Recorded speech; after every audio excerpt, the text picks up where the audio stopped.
Hello. Fair warning, we're a little bit sick, so we might be coughing a little. Yeah, not too bad. I think we're mostly recovered. Happy New Year to everyone. Happy New Year. So there's not a lot of news to report since we're starting language class on Monday, but in the meantime, there's not a whole lot. It's been pretty quiet. We had a good Christmas season here. Got to Zoom with parents, and then we got really sick. But we pulled through. Yeah. But people have asked, one question we got before is, why did you guys move to Japan? And many people have asked this along the way, so we can try to explain that it's hard because it pulls together a lot of complicated ideas. Basically, I find the country and culture fascinating for certain reasons. Its accomplishments are very unique. They have the lowest obesity rate in the world, the highest life expectancy in the world, the lowest crime rate in the world, the lowest prison population in the world. And it seems like that prison population is treated the most humanely, as far as we can tell. Yes, and I've done a lot of reading and research on this, so I'm not just spitballing. They do have some of the most humane prisons in the world. Legitimate, you are still punished. It's not like it's, cushy, but it is not brutal. Yes. You won't be brutalized by your fellow inmates there. They don't allow it. And you won't be brutalized by the guards either.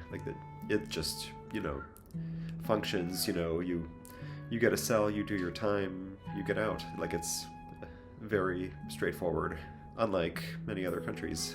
I mentioned lowest crime rate in the world, and you can see that just as you walk around. For example, there are lots and lots of bikes everywhere, and we have almost never seen a single bike lock. I think I've seen one so far. Exactly, and that's out of countless thousands of bikes that we've walked past. And that's that kind of thing is typical. Also, some people I've noticed, especially if there's a grocery store near a subway stop, you'll see people leaving their rolling luggage outside while they go in to shop because there's not a lot of space to bring in their rolling luggage. Uh-huh. But that's just acceptable because nobody's going to run off with your luggage. Their kid. One time I saw a bike with a child seat with a child in the child seat left outside a convenience store, and while the parents ran in to get stuff. Just fine, man. Nothing was going to happen to that kid. Anyway, we saw a thing like that at the local government office where there was an actual crib in the corner. We talked about this way back, but you may not remember. But there was this crib, and the idea is if you're at the government office to handle some paperwork, you can let your infant sleep during that time rather than lugging them around as you to the window, back to the waiting area, to the window, back to the waiting area. Yeah. Upstairs, maybe. Upstairs, downstairs, all around. And it looks like a perfectly comfortable, well-equipped crib, and nobody's going to worry that, something's going to happen to their child while it's there. So again, all these things, it's how do they do that? Something I'd always found fascinating, and since I've arrived and started living here, it's I've only confirmed that these stories I heard are true. It really is that safe. Even the people who are homeless here, there are people who are homeless here. It's percentage-wise, it's a lot smaller, 10, 20, 30 times less than cities in the US. And they are not frightening. That's another phenomenon. This one I haven't fully confirmed because we haven't gone to... we've seen them, but we haven't, gone to homeless encampments. But I know from interviewers who have, routinely gone and talked to them that here it's very different. The homeless people aren't... they seem like ordinary people like you and me who had bad luck. They do not seem like deranged monsters who might kill you.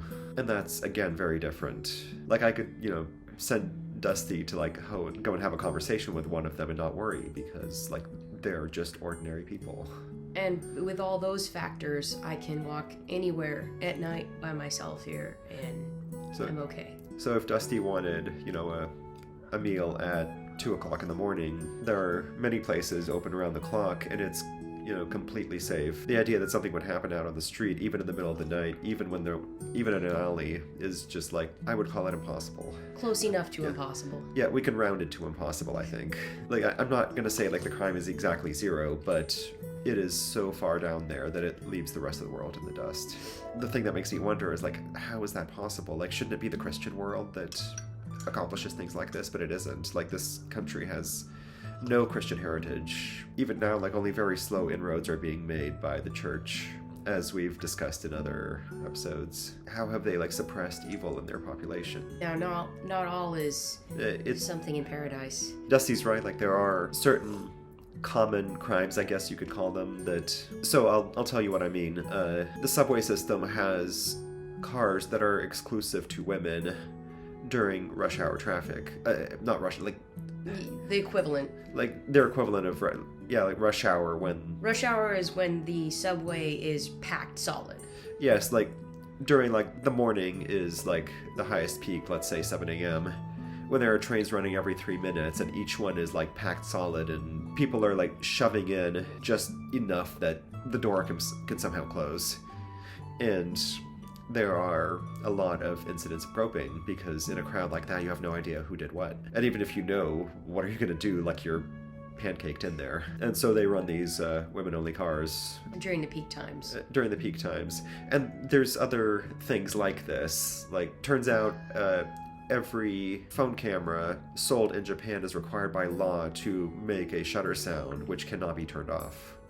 Like, if you have an iPhone or something in the US, it makes a sound by default, but you can turn it off in the settings. Here you can't. And here you pass signs. I didn't realize why this was a thing until I passed signs on escalators saying no upshotting. And it shows a photo of somebody trying to basically take a photo up somebody else's skirt, like a woman standing ahead of them. And the way this is commonly done is, like, there's like a micro camera that mounts on the front of your shoe with a wire running up your leg underneath your pants.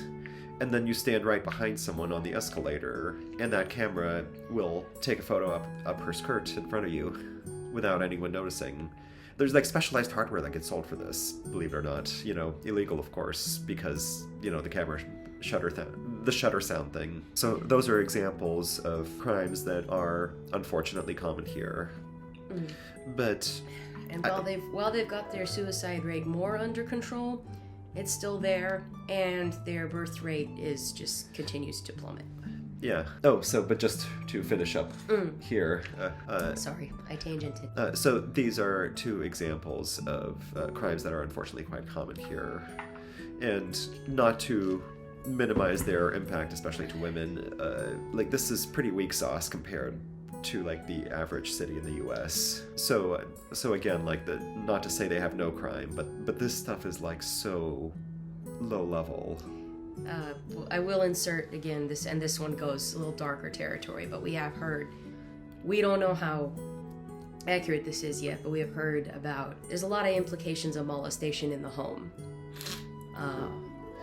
That seems to be a common thing, and the police just can't, more often than not, can't get anyone to report it. Because shaming one's family is such a thing that, that stuff can happen in the home and be hidden. So, like, the police are actually completely on the side of the victim, but the problem is the culture is not. So we haven't substantiated, that yet, but those are some of the dark corners we've heard of. But despite that, it is just so incredibly safe compared to, like, every other modern country. I think it's amazing, and I want to find out, like, if there's anything to be learned from that. The conventional wisdom tells us you can't, like, just abolish evil, and yet here it is. Here we are. Well, pretty close. Yes, pretty close, but, close enough that I think you can declare victory. Like, if the US got this low, we'd be celebrating in the streets. True. We got one other question from the same person. We're going to boil it down. Sergey's good at boiling it down. So the question is basically, like, how much English knowledge does the general population have? And is it changing with the generations? To answer that, like, I would first note that, like, we've been able to, like, get around Tokyo and like do the things we need to do without too many problems, even though neither of us knows Japanese. Well, we know a few basic phrases. Sumimasen is excuse me. If you've gotten in someone's way, it's also I'm sorry, and it's also I need the waiter over here, essentially. Sumimasen! But even if we didn't know that, we'd be about like we are now. Also, you always say arigatou gozaimasu. Just say thank you very much at the end of everything. A lot of that is said. But a couple phrases here and there help smooth the way. They know you're a foreigner, so you get extra grace. Yeah. Oh yeah, but basically we don't speak any. So we've been able to get by fine. Like, if you guys have seen any of our outside videos, you know that there's a lot of like English text. Like most shops have words in both Japanese and English. Most restaurants have menus in both Japanese and English. Many stores have, at least like large stores have like English help available. Like many large businesses have, English support lines available. Like even like their 911 like emergency service has like you can if you call in English, they'll put a translator on the line. So like there's a lot of like help available where it's needed and to bridge the gap. Plus, iPhones can translate brilliantly, including like spoken speech. So that helps a lot too. Yeah, so there's a lot of, especially in the government office, there's a lot of going back and forth through translation apps. Oh yeah, but coming back to the question, which is like, so how much English does the population speak? Well, in Tokyo, many people speak some, I'd say it's like kind of like knowledge of Spanish if you live in Texas. Or California. Like, by no means everyone, but like almost everyone can say hello in Spanish, and quite a few people, at least like 30% or more of the population, can conduct a basic conversation in Spanish. I'd say people speaking English is about the same here, and for the same reason, by the way, which is most of them learned it in school. Most of them, when they were young, took 3, 4, 5 years of English in school, and then their college entrance exam had a section in English, but they probably didn't use it very much after that, so you get what you get. It's helpful for us, but there's certainly plenty of people who speak no English as well. I've been told that in like more rural region, like Tokyo's an international city, so like there's a lot more pressure for English, but outside of like you go to other cities and there will be a lot fewer people speaking it. Of course, then you get our friend Mikio, who lives in a hostel partly so he can have the experience of talking to people in many different languages. He's like, oh, you speak Russian? And he like spews off the like single couple of sentences in Russian that he knows. Oh, you speak German? And he's, Yeah. He knows like a couple sentences in every language, I think. Yeah, very impressive, that one. And a lot in English, very fluent. I don't think young people in Japan are especially more likely to speak English or to speak it well. I mean, they're getting it the same way everybody's always gotten it, which is through the school system, and most of their kids will just, learn what they have to learn so they can, get good grades and move on.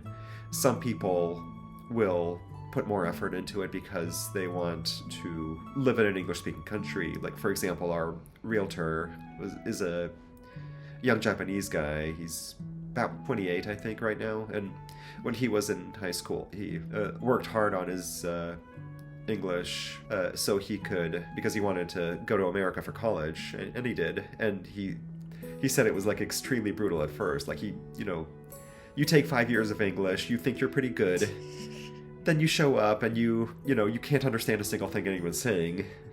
But then he says like he started taking classes in English, and he was actually recording all of the lectures so he could play them back and try to understand them. And that helped, but what really helped is getting a girlfriend, and then he had to learn. You have to learn to talk about the deeper topics, the emotional topics. Yeah, you can't skate by asking, what kind of food you like. Now you have to like have more complicated conversations. So that's how he learned, and then he ultimately decided to go back to Japan, but now he's very fluent. And that makes him very valuable here. Yes, now he has like a skill set that, is going to be extremely valuable for life. Because it's not as valuable to be to be bilingual in Japanese in America, like not a lot of call actually for Japanese speakers, but in Japan, where a lot of English speakers are going, a lot of call for someone who's bilingual to help. Yes, and it's probably going to be even more in the future. Like the number of immigration visas being granted by the Japanese government is increasing every year, and I don't think we've seen the end of it. That's all we got for you now. Happy New Year to everyone. Happy New Year. じゃあね。